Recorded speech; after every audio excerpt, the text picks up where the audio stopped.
ketemu lagi bareng kita di ngobrol ringan tentang kesehatan sama Dokter Bea. Yeay. Oke dokter, boleh kenalan dulu? Oke, sebelumnya thank you Tia yang udah diundang. Aku namanya Audrey Beatricia Swandi. Biasanya tuh orang manggil Bea karena Beatricia Teh. Jadi sejak SMA Oh jadi iya, Bea dipanggilnya lebih oh iya, singkat. jadi tahu ya asal muasal itu Hmm, kayak nama beken gak nama sih dok? panggung betul Teh, nama Panggung. panggung. Iya sih. FYI, Dokter Bea itu seorang content creator juga. Dan jujur nih, lebih deg-degan mana pertama kali Hmm, masuk ke ruang operasi sebagai hmm, pendamping uh-uh. BPJT atau pas upload pertama kali sih itu konten dok? Beda Gimana tuh? tipis ya. Beda. Tapi sebenarnya tetap masih lebih serem ke operasi sih, Teh. Operasi yang Karena kalau lebih kenapa salah dok? dikit Mm-mm. nyawa pasien hilang. Kalau salah dikit kena marah sama konsulen itu lebih mengerikan Betul sebenarnya. betul. Kalau posting asal posting aja tinggal nggak usah ngeliat HP udah tinggalin. Tinggalin udah Meskipun kadang lupakan. deg-deg juga. Siap, oke. Sebagai dokter yang memang konten kreator juga hobi konten ya dok ya. HP dokter nih, aku Wah, kepo isinya apa lebih ke wah.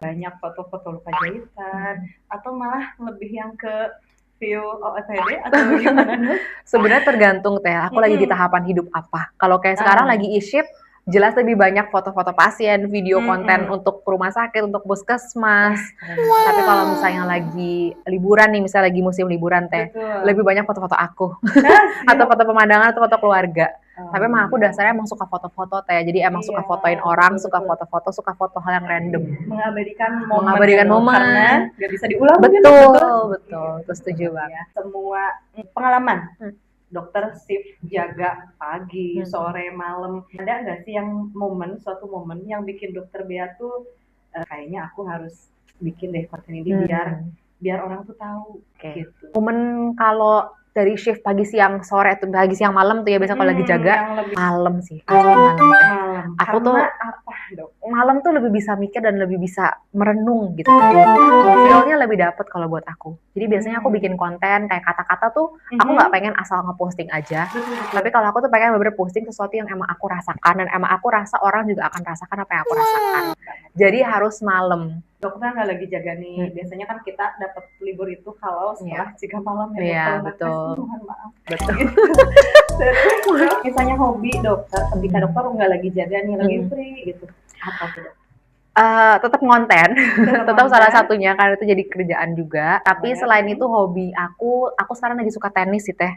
Bareng sama Hmm. teman-teman e-ship juga main-main tenis. Mhm. Selain nyari keringat itu juga memberikan apa ya? Kalau keringat kita kan ada endorphins ya yang membuat Betul. kita makin happy. Karena menurut aku tetap harus ada lah sesuatu yang kita lakukan selain dunia kedokteran. Saya lihat di kegiatannya dokter Bea nih lagi ada ngisi suatu kegiatan ya dok ya ke sekolah dok ya. Betul, Ke betul. sekolah itu bahas tentang pertolongan pertama pada luka psikologis yang itu Betul. tuh kayaknya seru banget teman-teman kalau kalian lihat. Nanti ada cuplikannya selip. Overthinking nilai yang jelek, merasa terlalu egois. Jadi kita pernah ngerasain kan, pernah nggak ngerasain semua di sini? Oke. Aku lihat anak-anak teenager ya. Betul, memang fokus kita target itu adalah anak-anak masih remaja yang masih growing. Jadi itu namanya P3LP singkatannya Teh, karena pertolongan pertama pada luka psikologis. Jadi nggak cuma luka fisik doang, tapi sebenarnya luka batin atau psikologis juga perlu diobatin. Jadi kemarin kita lebih banyak membahas mengenai apa sih yang harus kita lakukan sebagai seorang remaja kalau kita pernah merasakan sakit hati, pernah merasa kecewa, marah, emosi, itu apa yang harus kita lakukan di lingkungan sekolah. Nah, mereka tuh kayak ada dikasih notes Oh iya. kecil warna-warni. Itu isinya yang paling mungkin gong karena kan anonim ya teman-teman, itu nggak ditulisin siapa nama kita atau gimana, cuma ditulisin terkait itu ya dok. Benar, luka benar. kita. Betul. Sedih banget itu kita. Iya, Gitu dok, itu gimana betul. dok? Jadi kemarin itu aku minta pertanyaan salah satu, apa perasaan atau apa momen yang paling bikin kalian sedih? Jadi banyak banget ya variatif. Aku juga kaget sebenarnya mereka ada yang curhat di kertas kecil itu. Yang paling gong mungkin apa ya? Banyak berhubungan dengan orang tua sih Teh sebenarnya ya. Meskipun aku belum menjadi orang tua, tapi aku merasa bahwa memang ternyata didikan orang tua tuh sepenting itu. Dan apa ya, apapun yang orang tua lakukan di depan kita, mau misalnya berantem sama pasangannya, atau mungkin cara membandingkan anaknya dengan orang lain, itu sangat amat berpengaruh ke psikologis anak sih. Jadi banyak kemarin mereka yang merasakan aku dibandingkan sama orang tua berantem depan aku sedih. Jadi banyak yang ngomong hal kayak gitu sih Teh. Oh, jadi benar ya dok, ternyata Iya. memang betul teman-teman. Saya juga ini udah bukan ibu lagi dok, ibu-ibu. Karena dua Karena ibu-ibu. dua ya, ibu-ibu, tiga makin Ibu-ibu. ibu-ibu. Sangat berpengaruh, jadi harus Iya. mempersiapkan juga ya Betul, dok ya kita betul. seperti dari mentalnya dulu kita siap atau enggak, itu Benar. harus banget ya dok ya. Ke psikologis, Iya. ini bedanya dok sama capek mental. Oke. Itu apa dok beda ya? Kalau capek mental tuh lebih ke kita kewalahan. Aduh, capek banget nih ngerjain tugas malam ini. Capek iya. nih.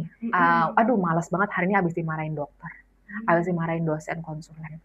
Tapi kalau luka psikologis tuh udah lebih dalam daripada itu. Bagaikan luka nggak cuma goretan, tapi dia udah kelihatan otot di dalamnya. Gitu, jadi lebih dalam. Betul, lebih dalam lagi. Jadi lebih ngena yang misalnya stresornya udah nggak dimarahin dokter nih, tapi masih membekas di hatinya, masih sampai apa ya bahasa gaul sekarang depresi kita ngomongnya ya, masih sering, masih terpuruk gitu teh. Gitu.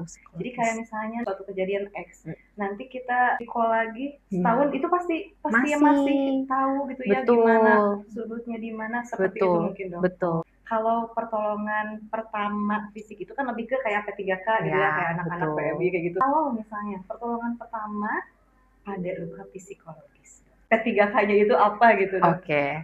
Tadi P3LP kita sebutnya kalau di sini ya P. Kalau itu ada 4 langkah sebenarnya teh. Yang kemarin juga aku sharing ke anak-anak. 4 langkah simple. Yang pertama dengarkan. Yang kedua perhatikan. Yang ketiga tenangkan. Yang keempat hubungkan. Jadi itu sebuah langkah step by step. Dengarkan, kita dengarkan aja. Kita perhatikan dulu. Kita perhatikan teman kita lagi sedih. Biasanya moodnya nggak seperti biasa nih. Datang lebih murung. Kemudian kita mulai perhatikan nih. Apa nih kira-kira nih? Kita mulai tanyakan. Kenapa kamu hari ini? Kok kamu tumben nggak seperti biasanya? Kemudian baru kita coba langkah berikutnya. Yaitu kita coba lagi gali lebih dalam lagi. Dan nanyakan perlu bantuan nggak? Apa yang lagi kamu rasain sekarang, baru kita hubungkan. Kalau kita tidak bisa selesaikan sendiri, sebagai mungkin kita masih lebih kecil ya, kita masih butuh pertolongan orang dewasa, maka kita hubungkan teman kita dengan orang yang lebih paham. Mau itu nggak perlu langsung dokter ya, guru, orang tua, nenek, kakek, kakak, siapapun itu bisa. Baru nanti dari mereka yang akan mengoperkan lah ke orang yang mungkin ke spesialis atau ke dokter psikolog yang lebih membutuhkan seperti itu. Jadi 4 langkah teman-teman itu. Ini daging banget Masya Allah. Oke dok, jadi tanda awal, yang paling awal yang harus kita harus waspada nih ke kalau diri sendiri ataupun tadi dokter bilang temen ya, temen yang lagi kutipnya berdarah secara psikologis itu kita apa gitu dok? Oke. Mungkin kalau dari diri kita bisa mulai lihat ya. Misalnya tadi misalnya aku pernah dimarahin dokter. Apakah setelah aku dimarahin dokter, besokannya aku sembuh lagi, aku merasa biasa aja, udah lupakan aja, atau malahan besokannya dan hari-hari berikutnya udah sampai seminggu 2 minggu aku masih terpuruk aja. Dan itu adalah tanda dimana mungkin aku butuh bantuan dari orang lain. Dan jangan pernah takut untuk minta bantuan dari orang lain, karena kita pasti perlu. Itu tandanya. Kalau teman mungkin kita bisa mulai lihat dulu nih, kok kayaknya udah seminggu 2 minggu udah setelah kita omongin, kita kasih tahu kok masih terpuruk aja ya. Kok malahan teman kita misalnya ada ngomong kata-kata kayak aku udah nggak kuat lagi atau aku sudah mau mengakhiri hidup. Itu udah tanda-tanda yang sangat red flag ya Teh ya. Yang kita itu membutuhkan pertolongan. Jadi harus aware juga ya dok sama lingkungan. Benar. Oke dok, kalau misalnya lagi panik nih dok atau kita overthinking gitu dok, kalau kata teenager sekarang iya OVT OVT benar. Satu teknik dok yang paling ampuh mungkin dari dokter Bea. Mungkin kalau teknik pernafasan ya, kadang-kadang tanpa kita sadarin kita tuh kalau lagi capek suka gitu loh Teh. Itu ternyata namanya psychological sigh Teh. Jadi dimana kita menghela nafas yang ternyata itu meluapkan semua emosi kita. Jadi caranya cukup ya udah kayak menghela nafas biasa aja, tapi kita tahan dan lakukan pelan-pelan. Jadi tahan. Jadi di akhir juga ditahan lagi. Terus habis itu kita tarik nafas, tahan lagi kayak gitu Teh. Itu dilakukan 4 sampai 6 kali gitu Teh. Itu akan mendingan. Agak mengurangi ya dok. Betul. Ya? Betul teman-teman. Itu dok itu bisa teman-teman dilakukan kalau akhir bulannya. Kalau saya itu dok akhir bulan udah pusing gitu ya. Banyak deadline gitu, tarik nafas. Masih pusing dok, tarik tuh. Kita jalan-jalan. Itu utamanya ya Teh ya. Utamanya ya dok bisa. Oke, kalau kita nolong teman yang lagi down, ada nggak dok kalimat-kalimat yang boleh atau misalnya yang boleh diucapkan atau enggak ada kalimat yang misalnya itu diucapin tapi nanti diganti nih sama yang ini biar agak membaik gitu ke si Oke, teman kita. oke. Kalau untuk kalimat, pasti yang nggak boleh adalah menjudge ya, menjadi judgmental ya. Mungkin terkadang kita dengar teman-teman kita curhat, aduh kemarin aku misalnya baru diputusin pacarku. Kita langsung ngomong, ya kamu sih, ya elu sih kayak gini. Nah itu no, itu big no, ya nggak boleh. Nggak boleh ya, dong. Tapi jadi kita dengarkan dulu, karena nggak semua orang tuh ternyata bisa menggunakan kata-kata teh. Jadi terkadang dengan mendengarkan itu juga cukup. Jadi menjadi active listener. Jadi misalnya Tete cerita aku, iya iya oh iya gitu geleng-geleng, iya gitu. Kemudian nggak ambil main HP gitu. Itu kan jadi nggak fokus, orang juga nggak ngerasa dihargain gitu. Terus cukup dengan oh iya aku paham kok, aku paham. Itu aja udah cukup banget sebenarnya buat orang yang mungkin lagi mental breakdown. Nah, teman-teman itu sangat harus digarisbawahi deh. Ada nggak sih satu hal kecil semua bisa lakukan setiap hari gitu dok, biar apa ya ke psikologis kita tuh tetap oke. Harus ada hobi sih teh kalau menurut aku. Harus ada waktu buat diri sendiri. Apapun itu teh. Apapun itu. Nonton drakor boleh. Di foto boleh. Jalan-jalan. Boleh ke pantai juga boleh. Jadi harus ada hobi. Kalau aku pribadi ngerasa setiap hari itu harus ada waktu sendiri. Jadi me time. Menurut aku waktu makan itu me time aku teh. Emang aneh ya, tapi waktu makan itu aku nggak pernah membiarkan orang ganggu. Jadi kalau lagi dimakan, aku malah lagi makan di rumah, aku benar-benar makan sendiri, nonton, misalnya nonton Netflix, nonton apapun itu, udah sama Netflix aja udah makan, udah. Jadi aku nggak biarin orang telepon aku nggak balas chat. Karena menurut aku satu-satunya waktu yang aku benar-benar bisa punya buat diri aku sendiri, selain tidur ya. Gitu sih teh. Dokter. Terus dok, kapan nih kita tuh harus stop gitu ya? Stop teh kayak udah jangan ngobatin diri sendiri nih, kita tuh harus wajib tadi wajib ke psikolog atau ke psikiater atau ke mungkin pelayanan kesehatan di puskesmas juga bisa ya dok ya. Itu patokannya di apa gitu dok? Ketika mungkin cerita ke teman udah nggak ampuh, terus cerita ke orang tua juga misalnya udah nggak ampuh. Oh kayaknya malahan setelah mereka ngomong kita malah jadi lebih sotoy gitu, misalnya kayak enggak, kayaknya harusnya enggak kayak gitu, atau kita merasa kok kayaknya aku pengen cepet-cepet udahan ya misalnya gitu, karena banyak banget teh teenagers yang kayak gitu, atau udah mulai melukai diri secara fisik teh. Contohnya dok ada satu aja. Menyayat diri sendiri teh. Salah satunya itu udah tanda. Kadang di UGD ya, benar itu di rumah sakit atau di puskesmas itu ada seperti itu, dan itu memang kejadian. Benar ya dok.